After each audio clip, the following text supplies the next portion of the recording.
ఆయన వైభవం ఎక్కడుందో తెలుసా?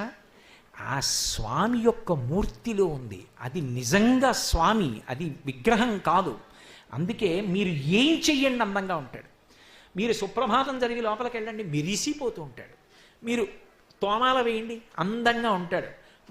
గురువారం నాడు సళ్ళింపు చేసేసి అన్నీ తగ్గించేసి నామాలు ఇలా సన్నగా పెట్టండి, పువ్వులతో చీర పంచా కట్టండి, ఎంతో అందంగా ఉంటాడు.